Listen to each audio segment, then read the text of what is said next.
1984 में Andrew Myers अपने घर पर वीडियो गेम फ्रॉगर के लिए समीक्षा लिख रहा होता है। तभी उसके पिता दरवाजा खटखटाते हैं और चर्च के लिए तैयार होने को कहते हैं। वह कपड़े बदलता है, बाइबल उठाता है और चुपके से अपने छिपे हुए सिक्के लेकर आर्केड विल्मा के पास चला जाता है। वहाँ वह फ्रॉगर खेलते हुए मग्न होता है। तभी एक लड़की एमी उसके पीछे से आती है और उसकी गेमिंग कौशल की तारीफ करती है। एंड्रयू बताता है कि वह किल स्क्रीन तक पहुंचने और गेम को क्रैश करने की कोशिश कर रहा है और वह इसके बहुत करीब है। इसी बीच एक अन्य आर्केड ग्राहक मशीन खराब होने की शिकायत करता है और रिफंड मांगता है। एमी बताती है कि वह हाल ही में यहाँ आई है और नए दोस्त बनाने की कोशिश कर रही है। वह पूछती है कि क्या एंड्रयू के कोई दोस्त हैं। एंड्रयू कहता है कि उसे ध्यान केंद्रित करना है। तभी आर्केड के अटेंडेंट जेस आते हैं। एमी बताती है कि उसे जेस आकर्षक लगते हैं। एंड्रयू जेस की तरफ देखता है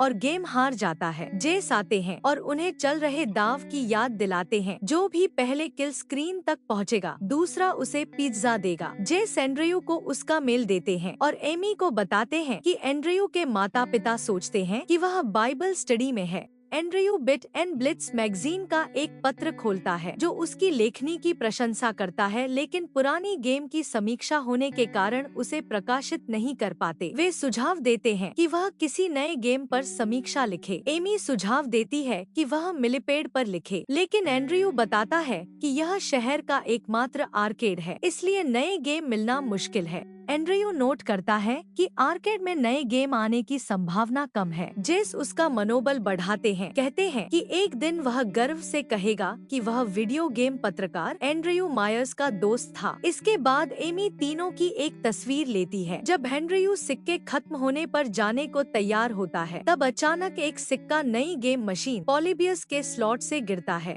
एंड्रयू सिक्का उठाता है और समझ जाता है कि अगर पॉलीबियस एक नया गेम है तो वह इसके बारे में समीक्षा लिखकर प्रकाशित हो सकता है। एमी सोचती है कि यह शायद बीटा रिलीज हो सकता है, क्योंकि किसी ने इसके बारे में सुना नहीं है। अनजाने गेम की समीक्षा करने के उत्साह में एंड्रयू सिक्का डालने ही वाला होता है। तभी मेल्विन नाम का एक लड़का उसे रोकता है और चेतावनी देता है कि गेम ने उसका सिक्का खा लिया, लेकिन खेलने नहीं दिया। हाई स्कूल में फ्रेशमैन एंड्रयू को बड़े लड़कों के समूह द्वारा चिढ़ाया जाता है। जिम क्लास में उसका दोस्त डेनिस सवाल करता है कि सीनियर्स हमेशा सामाजिक श्रेणी में क्यों ऊपर होते हैं। एंड्रयू उसे शांत रहने की सलाह देता है, लेकिन डेनिस इसे नजरअंदाज कर शावर की ओर जाता है। तभी सीनियर रॉनी आता है और उसे परेशान करने लगता है। रॉनी एंड्रयू को चेतावनी देता है कि अगर वह रुका तो उसे भी मार पड़ेगा। डर के मारे एंड्रयू जल्दी वहां से चला जाता है। बाद में विल्मा के आर्केड में एंड्रयू नया सिक्का मशीन में डालता है जो चालू हो जाती है। स्क्रीन पर एक पेंटाग्राम दिखाई देता है और गेम शुरू होता है। एक भूल भुलैया जिसमें एक दैवीय आकृति खिलाड़ी का पीछा करती है। वह आकृति एंड्रयू के चरित्र को पकड़ लेती है और गेम हार जाता है। एंड्रयू बार बार खेलता और हारता रहता है, जबकि गेम से निकलने वाली विद्युत तंतुएं उसके दिमाग में प्रवेश करती लगती हैं। स्क्रीन पर दैवीय आकृति कहती है कि अब वह एंड्रयू की आत्मा की मालिक है। रात हो जाती है, लेकिन एंड्रयू गेम में डूबा रहता है। अचानक डेनिस आता है, एंड्रयू को फर्श पर फेंक देता है और हाई स्कोर में FAG नाम दर्ज करता है। धमकी देता है कि एंड्रयू को इसका बदला चुकाना होगा। जेस डेनिस को आर्केड छोड़ने को कहता है और एंड्रयू को उठाकर उसका हालचाल पूछता है। फिर एंड्रयू आर्केड से भाग जाता है। अगले दिन खबर आती है कि हाई स्कूल के छात्र मेल्विन रहस्यमय परिस्थितियों में मृत पाया गया है। मौत का कारण अभी पता नहीं चला है। एमी एंड्रयू को एक मरा हुआ चूहा लाकर देती है और सुझाव देती है कि इसे डेनिस के लॉकर में मजाक के लिए रखें। एंड्रयू एमी से कहता है कि वह इसे छोड़ दे, उसे चेतावनी देते हुए कि बीवर्टन शहर में अलग होना जानलेवा हो सकता है। एमी जवाब देती है कि अब वे दोस्त हैं, इसलिए वह उससे अपनी बात साझा कर सकता है और अपने राज बता सकता है। एंड्रयू नाराज होकर कहता है कि वह उसकी दोस्त नहीं है। उस रात एंड्रयू पॉलीबियस की समीक्षा लिखने की कोशिश करता है, लेकिन कुछ भी सोच नहीं पाता। एंड्रयू के पिता उसके कमरे के दरवाजे पर खटखटाते हैं और उसे सोने सोने के लिए कहते हैं। अचानक एंड्रयू की कंप्यूटर स्क्रीन फड़फड़ाती है और पॉलीबियस का ओपनिंग स्क्रीन दिखता है। घबरा कर एंड्रयू कंप्यूटर की बिजली निकाल देता है और स्क्रीन पर चमकती आंखें देखता है। जब वह पीछे मुड़ता है तो वहाँ कोई नहीं होता। एक खिलौना तलवार लेकर वह सावधानी से अपनी अलमारी की ओर बढ़ता है, लाइट जलाता है और पाता है कि अलमारी खाली है। जैसे ही एंड्रयू मुड़ता है, किसी के हाथ उसे पीछे से पकड़ लेते हैं और वह एक काले शून्य में खींच लिया जाता है, जहां एक जीव खून से सना डेनिस के ऊपर खड़ा होता है। डेनिस एंड्रयू को चेतावनी देता है कि वे जिम क्लास में फिर मिलेंगे। फिर एंड्रयू जागता है और पाता है कि सुबह हो चुकी है। वह सोचता है कि यह सपना था, लेकिन उसकी नजर उस अनप्लग्ड कॉर्ड पर पड़ती है जो उसने पिछली रात निकाला था।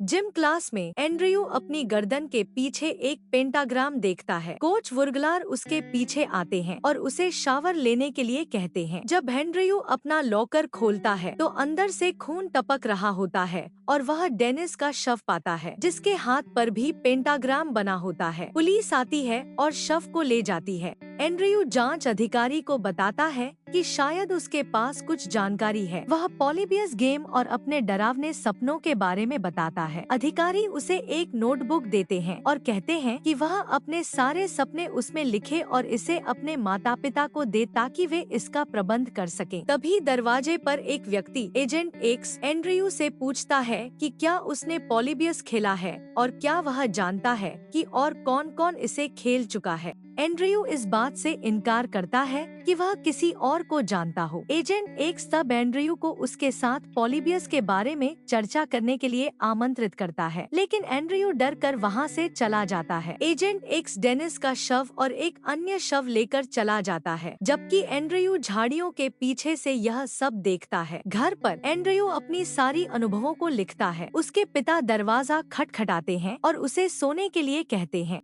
बाद में आर्केड में जेस एमी से बताती है कि अब बंद होने का समय है। एंड्रयू वहां आता है और बताता है कि पॉलीबियस सिर्फ एक खेल नहीं है, अपनी गर्दन पर पेंटाग्राम दिखाते हुए। इसके बाद एमी अपने पेट पर भी पेंटाग्राम दिखाती है और स्वीकार करती है कि उसे भी बुरे सपने आ रहे हैं। जेस इसे केवल एक संयोग मानती है। एंड्रयू समझाता है कि बाइबल की एक खोई हुई किताब एजेकियल की प्रकटवाणियों में पॉलीबियस नाम के एक स्वर्गदूत की कहानी है। वह एक स्वर्गीय प्रेरणा स्रोत था जो कलाकारों को प्रभु के नाम पर कला बनाने के लिए प्रेरित करता था, लेकिन भगवान को सारी महिमा मिलती थी। इसके जवाब में पॉलीबियस ने एक कलाकार को अपनी एक तस्वीर बनाने के लिए प्रेरित किया। जब भगवान ने इसे जाना तो उसने पॉलीबियस को मृत्यु का चिन्ह देकर उसे बाहर निकाल दिया। अब पॉलीबियस नर्क की भूल भुलैया में भटक रहा है और उसकी शक्ति केवल पृथ्वी के कलाकारों को अधीन करने की है। एंड्रयू का मानना है कि पॉलीबियस ने इस खेल में प्रवेश किया और जिन्होंने इसे खेला वे चिन्हित हो गए और उनकी आत्मा पॉलीबियस के अधिकार में आ जाएगी। एमी का मानना है कि यह एक सरकारी प्रयोग हो सकता है। अचानक खेल अपने आप चालू हो जाता है। एंड्रयू कहता है कि उन्हें पता लगाना होगा कि यह खेल कहां से आया है और कुछ जवाब ढूंढने होंगे। एमी और एंड्रयू पत्रिकाओं में खोज करते हैं, जबकि जेस शिपिंग रिकॉर्ड देखती है। एंड्रयू उस सुबह अपनी बुरी हरकत के लिए एमी से माफी मांगता है। एमी अपनी जिज्ञासु प्रवृत्ति के लिए माफी मांगती है और एंड्रयू से कहती है कि वह और जेस साथ में एक प्यारा जोड़ा लगते हैं। वह सुझाव देती है कि एंड्रयू जाकर देखे कि क्या जेस को किसी मदद की जरूरत है और एंड्रयू सहमत हो जाता है। जब वह पीछे के कमरे में जाता है तो उसे कोई व्यक्ति डेस्क पर लेटा हुआ दिखाई देता है। जेस लाइट जलाती है और एंड्रयू से कहती है कि वह विल्मा को न जगाए जो वहीं सो गई थी। वे रिकॉर्ड खंगालते हैं और पता चलता है कि विल्मा ने उत्तर पश्चिम क्षेत्र में कई व्यापार चलाए थे। तभी एमी बाहर एक कार आते देखती है और बाकी दोनों को सतर्क करती है। वे देखते हैं कि एजेंट एक्स गेम मशीनों की जांच कर रहा है। एजेंट एक्स बंदूक निकालता है और उस कमरे की ओर बढ़ता है जहां तीनों छिपे हुए हैं। एमी उसे एक गंबल मशीन से बेहोश कर देती है। वे उसे एक कुर्सी से बांध देते हैं और पाते हैं कि उसके पास कोई बटुआ या पहचान पत्र नहीं है। जेस कार के डिक्की से एक ब्रीफकेस निकालकर अंदर लाती है। एजेंट एक्स उन्हें भागने की चेतावनी देता है, यह कहते हुए कि वे शायद बच न पाएं, लेकिन थोड़ा समय जरूर खरीद सकते हैं। जेस ब्रीफकेस में पॉलीबियस पर एक फाइल पाती है जिससे खुलासा होता है कि कैलिफोर्निया की उस सॉफ्टवेयर कंपनी में जहां यह गेम बनाया गया था 17 लोग मारे गए थे। यह खेल देश भर में लाशों का सिलसिला छोड़ चुका है। एंड्रयू को समझ आता है कि एजेंट एक्स इस खेल को पूरी तरह नहीं समझता, लेकिन वह इसके पीछे का गंदगी साफ करता आया है। एजेंट एक्स बताता है कि कुछ चीजें इंसानी समझ से बाहर होती हैं और न ही उन्हें नियंत्रित किया जा सकता है, और वह उसके सहयोगी इस खेल और इसके परिणामों को जनता से छुपा कर रखते हैं। एंड्रयू को एक फोटो मिलती है जिसमें विल्मा, इस खेल की प्रमुख सॉफ्टवेयर डेवलपर, दिखाई देती है। तभी अचानक विल्मा एजेंट एक्स को सिर में गोली मार देती है और कहती है, हमारी आत्माएं अब उसकी हैं। वह जेस से कहती है कि एंड्रयू और एमी को कुर्सियों से बांध दे क्योंकि वह उन्हें जाने नहीं दे सकती। पॉलीबियस अब जल्द ही आने वाला है। विल्मा यह भी जोर देती है कि यह सब उसकी गलती नहीं है, वह कंपनी की सबसे बेहतरीन प्रोग्रामर थी, लेकिन विचार जैसे अपने आप उसके दिमाग में आते थे। पॉलीबियस ने खुद को बनाने के लिए उसका इस्तेमाल किया और उसने उसे आजाद कर दिया। एंड्रयू को एहसास होता है कि विल्मा खेल को खिला रही है, हमेशा उसे ऐसी जगह ले जाती है जहां वह आत्माओं को निगल सके। विल्मा कहती है कि वह खुद अंकित हो चुकी है, लेकिन वह पॉलीबियस को अपने साथ वैसा नहीं करने देगी जैसा वह दूसरों के साथ करता है। अचानक गेम चमकने लगता है, स्क्रीन फटती है और उसमें से हरी रोशनी फैलने लगती है। विल्मा कहती है, मेरा बच्चा आ गया है। जेस पीछे से विल्मा को पकड़ लेता है। पॉलीबियस प्रकट होता है और एंड्रयू की आत्मा को चूसने लगता है। एमी उससे विनती करती है कि वह एंड्रयू को छोड़ दे, लेकिन वह उसकी आत्मा को चूसना शुरू कर देता है। जेस उस पर शॉटगन से गोली चलाता है, लेकिन उसके घाव तुरंत भर जाते हैं। एमी मर जाती है और जेस और एंड्रयू आर्केड से बाहर भाग जाते हैं। बाहर आकर एंड्रयू रुक जाता है, अब और भागने से इनकार करते हुए। वह जेस से कहता है कि अगर उन्होंने पॉलीबियस को नहीं रोका तो विल्मा उसे कहीं और ले जाकर और लोगों की जान लेगी। जेस कहता है कि अगर एंड्रयू लड़ना चाहता है तो वह अकेला ही लड़ेगा। एंड्रयू जेस से अपने प्रेम का इजहार करता है, यह जानते हुए कि वह उसकी भावना साझा नहीं करता, और उससे लड़ाई में साथ देने की गुजारिश करता है। जेस माफी मांगता है और भाग जाता है। एंड्रयू वापस आर्केड में जाता है और समझता है कि वह अब खेल के अंदर फंसा हुआ है। वह भूल भुलैया में चलता है और उसके केंद्र तक पहुंचता है, जहां उसे एक शॉटगन और पॉलीबियस की मशीन मिलती है। वह शॉटगन उठाता है और मशीन का कांच तोड़ देता है। पॉलीबियस फिर से प्रकट होता है। जेस भी आ जाता है और एंड्रयू से कहता है कि वह सही था और अब जेस भी और नहीं भागेगा। एंड्रयू समझता है कि वे कैबिनेट को नष्ट नहीं कर सकते, लेकिन खेल को नष्ट कर सकते हैं। वह योजना बनाता है कि इतने अंग बना ले कि किल स्क्रीन तक पहुंचे और खेल को क्रैश कर दे। जेस उसे एक क्वार्टर देता है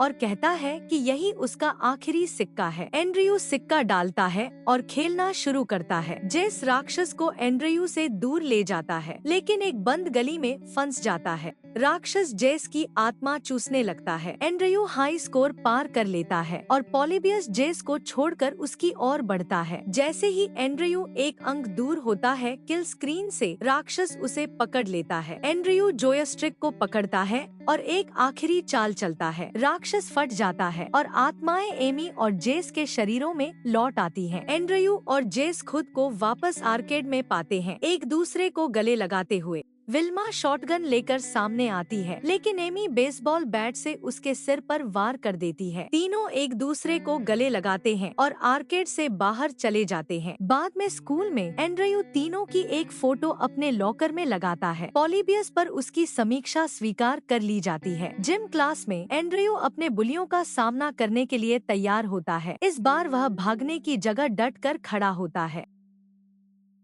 चैनल को लाइक और सब्सक्राइब करना ना भूले।